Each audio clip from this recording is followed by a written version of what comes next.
This is Dr. Reshmi. In this video, we are going to see about leukorrhea.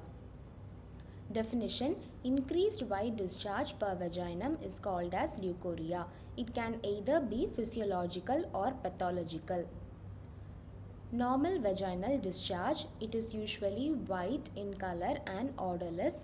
The components usually consist of secretions from the glands of vulva and cervix, tubal and endometrial fluid.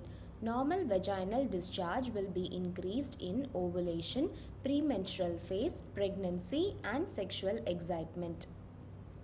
Physiological vaginal discharge is seen in newborns in case of puberty, congestion of pelvic organs, excessive usage of contraceptives, and in case of vaginal douching.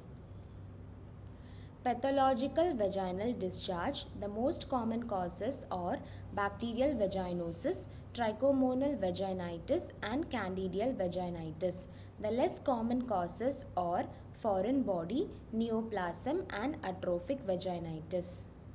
Bacterial vaginosis. The most common vaginal infection is the bacterial vaginosis. The risk factors are multiple sexual partners, low immunity, and vaginal douching.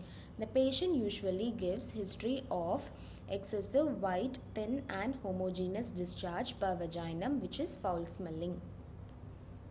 Amsel's criteria.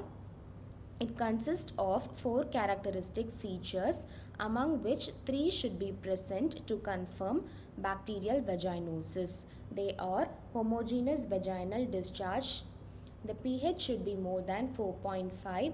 Whiff test should be positive and there should be presence of clue cells on wet smear. The treatment is metronidazole or clindamycin for 7 days. Trichomonal vaginitis. It is usually caused by Trichomonas vaginalis. It is a sexually transmitted disease. The patient usually presents with yellow frothy discharge per vaginum, which is foul smelling, and it is also associated with itching and painful urination. They also gives history of pain during sexual intercourse. On clinical examination by the doctor, there will be inflamed and edematous vagina, which is called as strawberry vagina, which is a characteristic feature of trichomonal vaginitis. In pregnant women, it can cause pre-labor rupture of membranes and preterm labor. Diagnosis is usually by wet mount examination and motile organisms in saline preparation and pap smear. Treatment is metronidazole for 7 days. Always treat the partner by giving antibiotics, and the couple should be advised to avoid an intercourse until the infection settles. Candidal vaginitis. It is caused by Candida albicans. The risk factors are pregnancy, oral contraception, menstruation, antibiotic and excessive intake of steroids, obesity, diabetes mellitus, and HIV. The patient usually gives history of thick curdy white discharge per vaginum, which is odorless. It will be associated with itching and painful urination. On clinical examination, there will be vulval edema, erythema, and excoriation.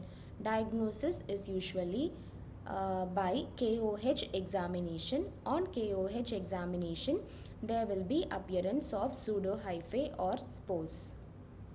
Treatment is clotrimazole vaginal suppository for 6 days and fluconazole 150 mg oral single dose tablet. The less common causes are foreign body like contraceptive devices, pessaries, swabs and tampons. The symptoms are purulent and bloody vaginal discharge, which is foul smelling. Diagnosis is usually by speculum examination. The treatment involves removal of the foreign body under aseptic precautions and antibiotic coverage. Neoplasm. It can present in both benign or malignant conditions. The patient usually presents with purulent, foul smelling, blood-stained vaginal discharge. Treatment is to treat the underlying cause. Atrophic vaginitis, it is usually seen in postmenopausal women. It is usually due to decreased estrogen. There will be vaginal wall thinning and decreased acidic environment, which are the causes of excessive white discharge. Complaints: the patient usually presents with yellow, green, or bloody discharge associated with itching and painful urination and painful intercourse. The patient can also present with postcoital bleeding. Diagnosis is by pap smear and cervical biopsy and fractional curettage. The treatment is by giving adequate antibiotics and local or oral estrogen.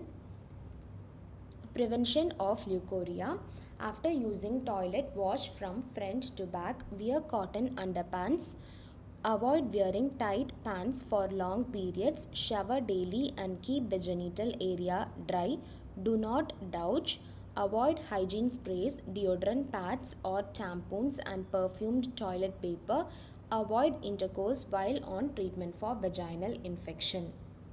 Thank you. Please like, share and subscribe if you like this video.